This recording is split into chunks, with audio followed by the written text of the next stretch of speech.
हम भगवत गीता का जो चैप्टर 13 के श्लोक नंबर 8 to 12 को कवर कर रहे थे, उसी के हम बाकी वाला पार्ट कवर करेंगे। ठीक है, सो ऑलरेडी हमने कर लिया था एक पार्ट कवर, बाकी का पार्ट अभी हम कवर करेंगे। ठीक है, सो स्टार्ट करते हैं। As for the knowledge outlined here, the items may be analyzed as follows. Humility means that one should not be anxious to have the satisfaction of being owned by others. The material conception of life makes us very eager to receive honor from others, but from the point of view, a man in perfect knowledge who knows that he is not this body, anything honor or dishonor pertaining to this body is useless. One should not be hankering after the material deception. ठीक है, सो humility मतलब अपने अंदर वो चीज़ नहीं रहना चाहिए कि मैं बहुत कुछ हूँ, मैं बहुत बढ़िया कुछ हूँ, वो चीज़ नहीं रहना चाहिए। जो भी इंसान खुद को बहुत ज़्यादा ऐसा सोचेगा कि बहुत ज़्यादा कुछ मैं टॉप हूँ, उसका डिस्ट्रक्शन जो है ना वो है लिखा हुआ। सो खुद को बहुत टॉप मत सोचिए। और जो इंसान जो परफेक्ट नॉलेज में होता है, जो चीज़ों को ठीक से समझता है, जो भी उस चीज़ के ऊपर फोकस करता है, तो उसके लाइफ में ना जो भी सिचुएशन आए उसको वह हैंडल कर लेता है। And person who is in God's grace, जो भगवान को मानता है, भगवान की कृपा करता है, चाहे कोई भी उसको तबाह करने आए ना, कुछ भी नहीं मिलेगा उसको उस सिचुएशन में। ठीक है, हाँ, अभी देखते हैं। One should not be hankering after this material deception. People are very anxious to be famous for their religion, and consequently sometimes it is found that without understanding the principles of religion, one enters into some group which is not actually following the religious principles and then want to adverse themselves as religious mentor.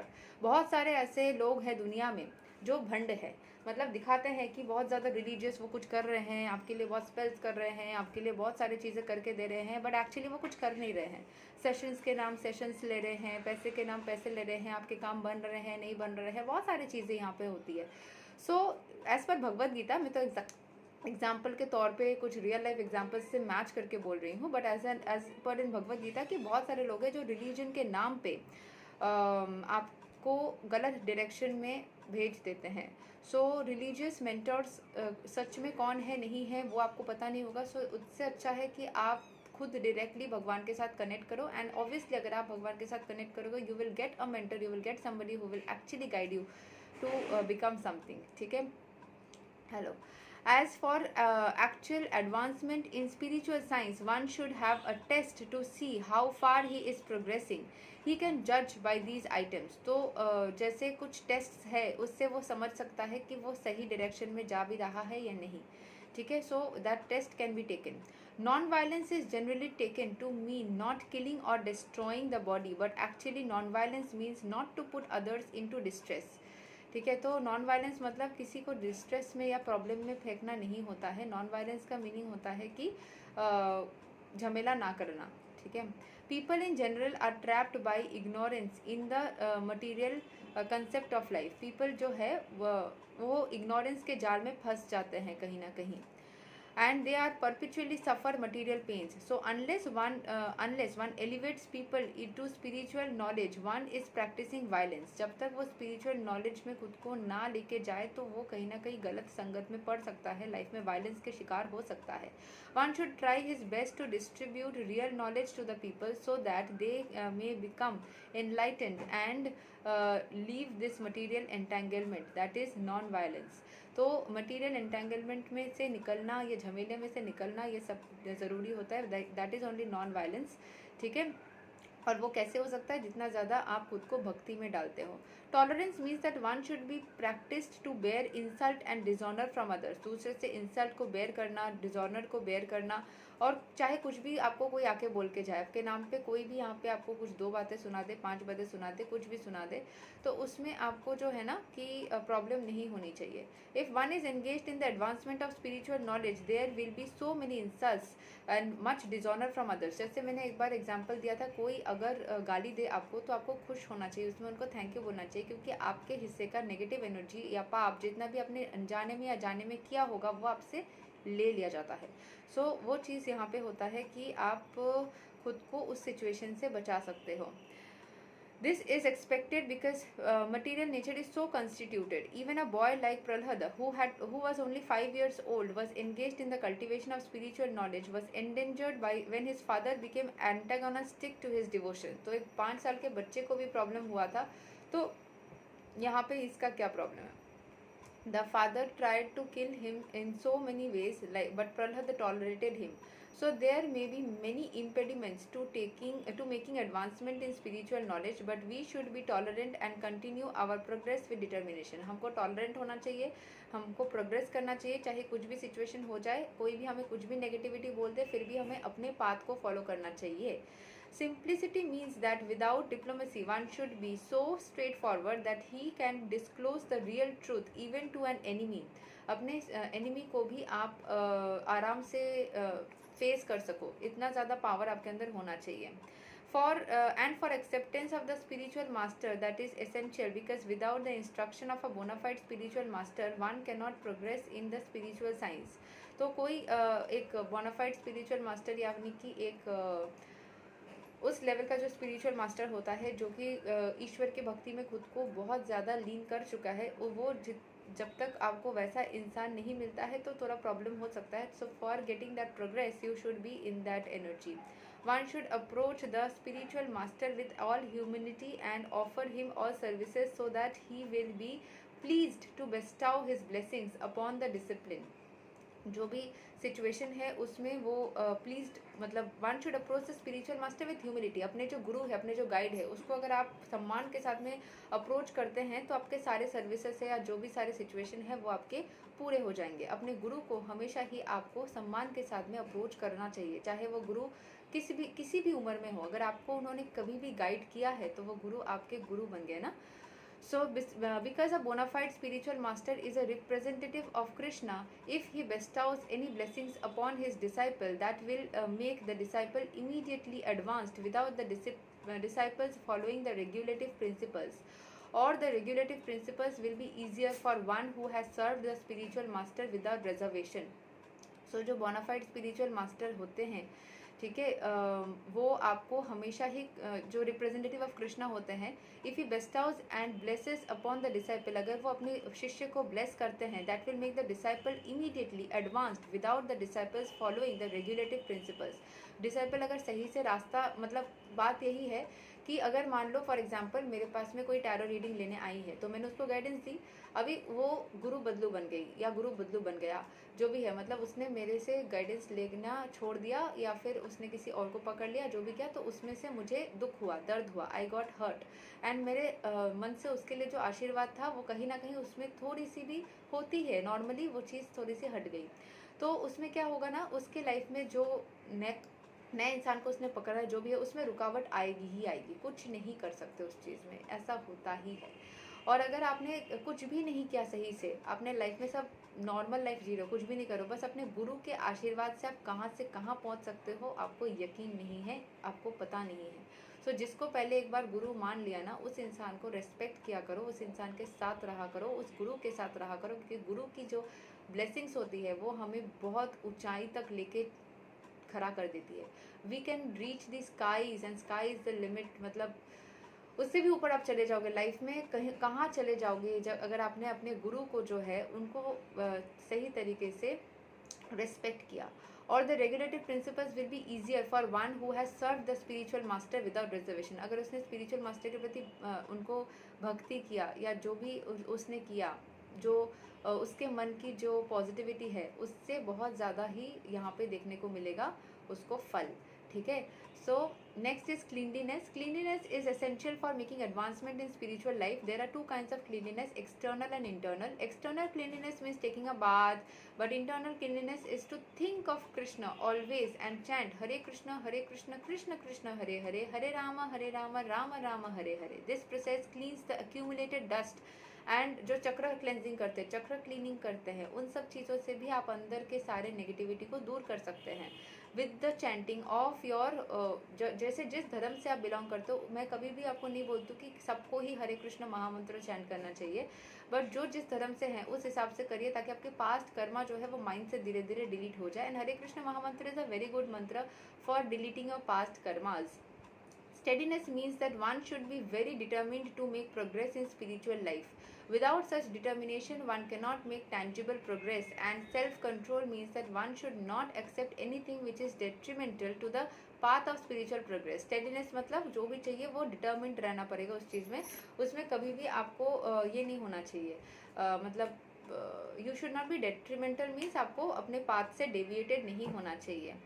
Okay, one should become accustomed to this and reject anything which is against the path of spiritual progress. जो भी सारी चीज़ें आपको spiritual progress में बाधा डाल सकता है, उन सब चीज़ों से आपको दूर रहना चाहिए. This is real renunciation. The senses are so strong that they are always anxious to have sense gratification. One should not cater to such demands which are not necessary. The senses should only be gratified to keep the body fit. So important and uncontrollable senses is the tongue.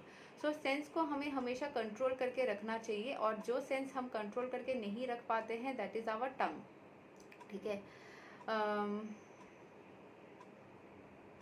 The most important and uncontrollable sense is the tongue. If one can control the tongue, then there is every possibility of controlling the other senses. The function of the tongue is to taste and to vibrate. Therefore, by systematic regulation, the tongue should always be engaged in tasting the remnants of foodstuffs offered to Krishna and chanting Hare Krishna. तो हमें हमारे टंग को सिर्फ अच्छे चीज़ों में involve करना चाहिए, जैसे कि भगवान का नाम जो होता है उसमें डालना चाहिए, एंड साथ साथ हमें भगवान का प्रसाद खाना चाहिए. ठीक है. As far as the eyes are concerned, they should only be allowed to see anything but the beautiful form of Krishna. That will control the eyes. Similarly, the ears should be engaged in hearing about Krishna, and the nose to smelling the flowers offered to Krishna. This is the process of devotional service, and it is understood here that Bhagavad Gita is simply expounding the science of devotional service. Devotional service is the main and sole objective. Unintelligent commentators on the Bhagavad Gita try to divert the mind of the reader to other subjects, but there is no other subject in Bhagavad Gita than devotional service. Bhagavad Gita हमेशा हमें यही बताता है कि हमें भक्ति करना चाहिए, भगवान के प्रति हमारा विश्वास को वृद्धि करना चाहिए, क्योंकि वही है जो संसार को चला रहा है, जो अर्थ का रोटेशन हो रहा है, जो सन से लाइट निकल रही है, जो प्लैनेट्स घूम रही है, जो दिन हो रहा है, जो रात हो रहा है, वो उस परम ईश्वर के हाथों से ही हो रहा है. तो उसके प्रति थोड़ा सा समय तो आपको निकालना ही पड़ेगा, चाहे आप जिस किसी धर्म से हो, अपने उस धर्म के परम ईश्वर के प्रति आप भक्ति करो, बट आपको करना ही पड़ेगा. ठीक है. False ego means accepting this body on as oneself. When one understands that he is not this body and is spirit soul, he comes to this real ego. जैसे उसको पता चल जाता है कि हम इस शरीर नहीं है, हम आत्मा है, तो वो ईगो में आ जाता है. Ego is there. False ego is condemned but not real ego. False ego अगर हम गलत किया, कुछ भी गलती से कुछ सोच लिया तो उसको माफ़ी है, लेकिन जानबूझ के अगर आप बार बार करोगे तो उसकी माफ़ी नहीं होती है. In the Vedic literature, Brahad Aranyaka Upanishad 1.4.10, it is said, Aham Brahmasmi, I am Brahman, I am spirit. This I am, the sense of self, also exists in the liberated stage of self-realization. This sense of I am is ego, but when the sense of I am is applied to the false body, it is false ego. When the sense of self is applied to reality, this is real ego. तो जो भी हम चीज़ें करते हैं ना, false ego में क्या होता है कि मैं हूँ, इसको हम फॉल्स ईगो बोलते हैं. When the sense of self is applied to reality, जब आप मन में सोचते हो बस, तो आप फॉल्स ईगो में हो. जैसे आप रियल उस चीज़ को करते हो तब आप कि एक्चुअल में खुद को बहुत महान समझ के अहंकार में आ जाते हो, तब रियल ईगो में आते हो कि मैंने ही इस चीज़ को किया, मेरे वजह से ये चीज़ हुआ. भगवद गीता पढ़ा जा रहा है, page 570. Then there are some philosophers who say we should give up our ego, but we cannot give up our ego because ego means identity. We ought of, जैसे मैं हूँ एक मेरा नाम, ऐसे जो हम करते हैं तो उसमें हमारा ईगो तो आ ही जाता है. We ought of course to give up the false identification with in the body. तो हमारा जब हम इस शरीर के अंदर होते हैं उसको छोड़ना, मतलब कोई नाम पूछेगा तो आप बताओगे ना, तो नहीं छोड़ पाते हैं हम, है ना। One should try to understand the distress of accepting birth, death, old age and disease. There are descriptions in various Vedic literatures of birth. In the Srimad Bhagavatam, the world of unborn, the child's stay in the womb of the mother is suffering, etc. are all very graphically described. It should be thoroughly understood that birth is distressful because we forget how much distress we have suffered within the womb of mother. We do not make any solution to the reception of birth and death. Similarly, at the time of death, there are all kinds of sufferings and they are also mentioned in the authoritative scriptures. These should be discussed, and as far as the disease and old age are concerned, everyone gets practical experience. No one wants to be diseased and no one wants to become old, but there is no avoiding these. Unless we have a pessimistic view of the material life, considering the distress of birth, death, old age and disease, there is no impetus for our making advancement in spiritual life. तो as तो आप सबकी बढ़ेगी, सब बूढ़े तो होंगे ही, disease भी हो सकती है, जन्म के समय भी कष्ट होते हैं, मृत्यु के समय भी कष्ट होता है। सो ये सारी चीज़ें नॉर्मल है। बस अगर आप पेसिमिस्टिक वे में इस चीज़ को देखोगे, मतलब नेगेटिव थॉट्स रखोगे, तो आपको कष्ट होगा। अगर आप सोचोगे तो नॉर्मल है, सबके साथ ही होता है, तो बस सबके साथ होता है तो मेरे साथ भी हो रहा है, उस तरीके से अगर आप रखोगे चीज़ अपने मन में तो कोई प्रॉब्लम नहीं होगी, ठीक है। चलो बाकी, as for detachment from children, wife and home, it is not meant that one should have no feeling for these. They are natural objects of affection, but when they are not favorable to spiritual progress, then one should not be attached to them. मतलब जो हमारे family है उसके प्रति हम कभी भी attachment नहीं रख सकते हैं, ठीक है। But when they are not favourable to spiritual progress, then one should not be attached to them. The best process of making the home pleasant is Krishna consciousness.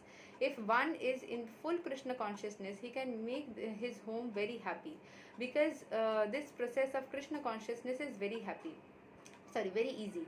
तो जिस तरीके से कृष्ण कॉन्शियसनेस करने के लिए बोला जा रहा है, सिर्फ घर को क्लीन रखो, हम्बल रहो, फिर अच्छे से चैंटिंग करो, खुद हैप्पी रखो, बाकियों को हैप्पी रखो, इन सब चीज़ों को करने से आप देखोगे आपका जो डिवोशनल सर्विस है वो बहुत आराम से, स्पिरिचुअल जर्नी बहुत आराम से ही आगे बढ़ता रह जाएगा। One need only chant Hare Krishna Krishna Krishna Hare Hare, Hare Rama Rama Rama Hare Hare, accept the remnants of footsteps offered to Krishna. Have some discussion on books like Bhagavad Gita and Srimad Bhagavatam and engage in deity worship. These four things will make one happy. One should train the members of the family in this way. The family members can sit down morning and evening and chant together Hare Krishna Krishna Krishna Hare Hare, Hare Rama Rama Rama Hare Hare. If one can mold his family life in this way to develop Krishna consciousness following these four principles, then there is no need to change from family life to renounced life. जो बोलते हैं ना, संन्यास लेने की जरूरत ही नहीं। अगर आप फैमिली लाइफ में रहते हुए ही कृष्ण कॉन्शियसनेस को फैमिली के अंदर रखोगे तो संन्यास लेने की ज़रूरत नहीं है। यही बोला जा रहा है भगवद गीता में कि आप अपने लाइफ में फैमिली में रहते हुए सब मिलके भक्ति करो, भक्ति करते करते ही सब साथ में रहो, अलग होने की ज़रूरत नहीं है, संन्यास लेने की ज़रूरत नहीं है, गुरुकुल में जाने की ज़रूरत नहीं है, सब एक साथ में रहो, सब मिलके भक्ति करो और खुश रहो। But if it is not congenial, not favorable for spiritual advancement, then family life should be abundant. One must sacrifice everything to realize or serve Krishna, just as Arjun did. Arjun did not want to kill his family members, but when he understood that these family members were impediments, मतलब बाधा to Krishna realization, he accepted the instruction of Krishna and fought and killed them. जब family members को कभी भी अर्जुन मारना नहीं चाहता था, बट जब अर्जुन को ये रियलाइज़ हुआ कि यही सारी चीज़ें हैं, ऐसे फैमिली मेम्बर्स, मतलब ये हमारे अंदर की जो नेगेटिविटी है, हमारे अंदर की जो हिंसा हो, टेंशन हो, फियर हो, ये जो अंदर की चीज़ें हैं, ये जैसे मतलब हमारे लिए प्रॉब्लमेटिक होगा, तो अंदर की सब चीज़ों को किल करने की ज़रूरत है। In all cases one should be detach from the happiness and distress of family life, because in this world one can never be fully happy और fully miserable. Happiness and distress are concomitant factors of material life. One should learn to tolerate as advised in Bhagavad Gita. One can never restrict the upcoming and going of happiness and distress. So one should be detached from the materialistic way of life and be automatically equipoised in both cases. तो happiness और distress तो life में आएगा ही, ये तो भगवद गीता में भी बोला जा रहा है कि इसको हमें टॉलरेट करना सीखना पड़ेगा. किसी one can never restrict the coming and going of happiness and distress. कभी भी खुशी आना जाना इसके ऊपर हम कुछ कर नहीं सकते, ये तो नॉर्मली आता रहेगा जाता रहेगा. So one should be detached from the materialistic way of life and be automatically equipoised in, मतलब कोई भी मटेरियलिस्टिक चीज़ों के ऊपर डिपेंडेंट मत हो जाइए, सब तरीके से खुद को इक्विपॉइस मतलब मेंटेन करके रखिए. ठीक है. Generally when we get something desirable we are very happy and when we get something undesirable we are distressed. But if we are actually in the spiritual position these things will not agitate us. जब हम spiritual position में रहते हैं हमें कोई भी चीज़ problem नहीं करता है. To reach that stage we have to practise unbreakable devotional service. Devotional service करते करते आप उस जगह तक पहुंच जाओगे. जब वो लोग बोलते हैं ना कि शांति नहीं मिल रही है, प्रॉब्लम फील हो रहा है, चीज़ें नहीं बन रही है, वो क्यों? क्योंकि आप खुद को उस लेवल तक बना के नहीं जा पाए हो. जैसे आप खुद को उस लेवल तक बना के लेके जा पाओगे, when you will not gate agitated, मतलब आपको परेशानी फील नहीं होगी. आप डिवोशनल सर्विस मतलब आपको कोई भी नेगेटिविटी भी अफेक्ट नहीं कर पाएगी. वो कब हो पाएगा? जब आपके अंदर उस लेवल का जो है डिवोशनल सर्विस होगा. When you do spirituality, when you do मंत्र चैंटिंग, हरे कृष्ण महामंत्र करो, कोई भी मंत्र करो, स्पिरिचुअलिटी जब आप करोगे तो डिवोशनल सर्विस में आप इतना ज़्यादा आगे बढ़ जाओगे कि आपको कोई भी चीज़ जो है अफेक्ट नहीं करेगी. You will not gate agitated in any way. Devotional service to Krishna without deviation means engaging oneself in the 9 processes of devotional service: chanting, hearing, worshipping, offering, respect, etc. as described in the last verse of the 9th chapter. That process should be followed. जब हम 13th chapter पढ़ रहे हैं, जब हमने 9th chapter पढ़ा था उसमें मेंशन्ड था, जो मैंने तब भी बताया था कि हम जब चैंटिंग मतलब कैसे हम भगवान की भक्ति कर सकते हैं. एक तो चैंटिंग या फिर भगवान के बारे में सुनना. अगर आप लोग चैंटिंग भी नहीं कर पा रहे हो, अगर आप भगवद गीता सुन रहे हो या उनके बारे में सुन रहे हो, वो भी होती है भक्ति. उनको प्रॉपर्ली वर्शिप करना, उनके लिए खाना बना कर देना, ये सारी चीज़ें जो है वो कहीं ना कहीं आपको डिवोशनल सर्विस का ही हिस्सा है. इन सब चीज़ों से आप धीरे धीरे लाइफ के सारे नेगेटिविटी से दूर रह पाओगे. Naturally, when one is adapted to the spiritual way of life, he will not want to mix with materialistic men.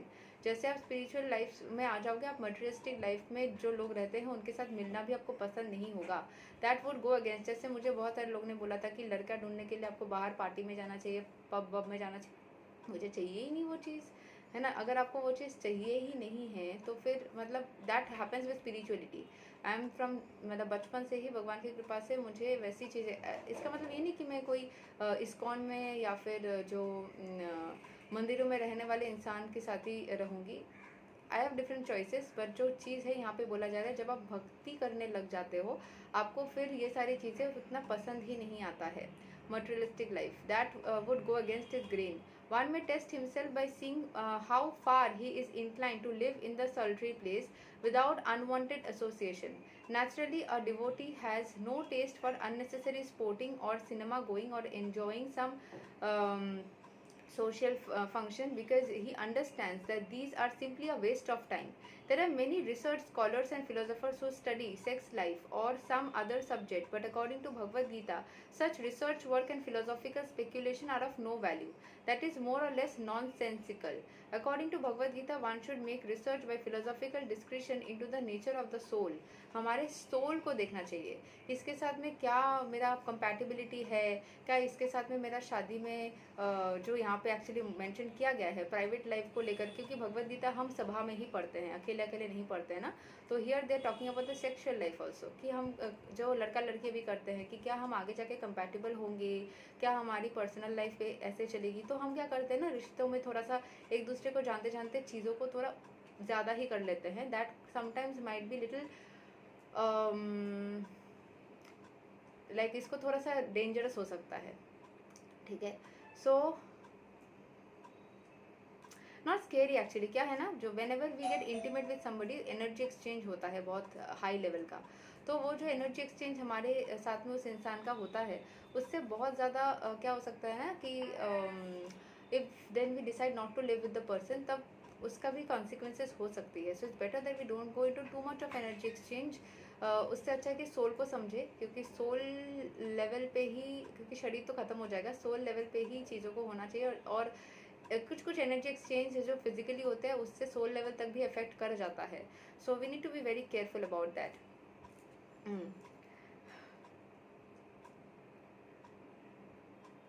One should make research to understand the self, that is recommended here. As far as self-realization is concerned, it is clearly stated here that Bhakti Yoga is especially practical. As soon as there is a question of devotion, one must consider the relationship between the super soul and the individual soul. The individual soul and the super soul cannot be one, at least not in the Bhakti concept, the devotional conception of life. जो individual soul है हम, और जो हमारे जो भगवान है, हम exactly same तो नहीं है, हम उनके एक part and parcel है. The service of the individual soul to the super soul is eternal, nityam, as it clearly stated. So bhakti or devotional service is eternal. One should be established in that philosophical conviction.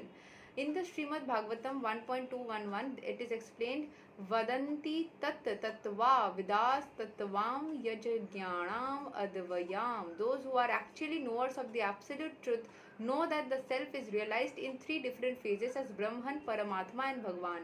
Bhagwan is the last word in the realization of the absolute truth. Therefore, one should reach up to that platform of understanding the Supreme Personality of Godhead and thus engage in devotional service of the Lord. That is the perfection of knowledge.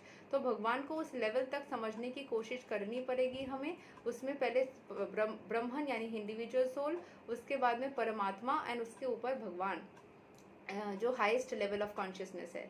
Beginning from practising humility up to the point of realisation of supreme truth, the absolute personality of God है. This process is just like a staircase beginning from ground floor and going up to the top floor.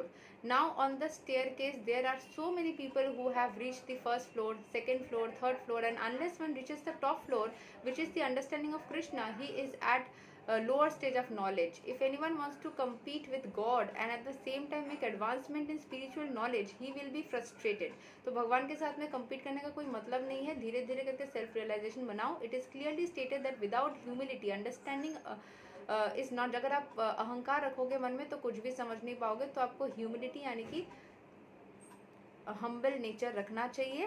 ठीक है.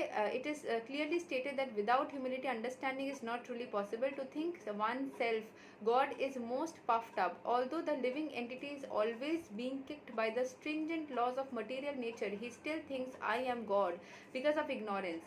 The beginning of knowledge therefore is amanitva, humility. One should be humble and know that he is subordinate to the Supreme Lord.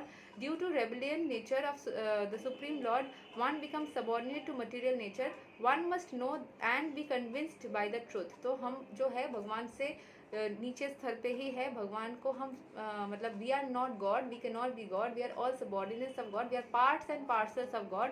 इस चीज़ को जो समझ लेगा, जो जान लेगा, वो ह्यूमिलिटी के साथ में उनके पास में जाएगा, वो सारी चीज़ों को अटेंड कर लेगा. यही तक है श्लोक नंबर 12. आज मैंने पूरा डिस्क्रिप्शन, मुझे लगा मैं 2 हिस्सों में करूँगी पर मैंने पूरा ही पढ़ लिया, मुझे मन किया बहुत ज़्यादा.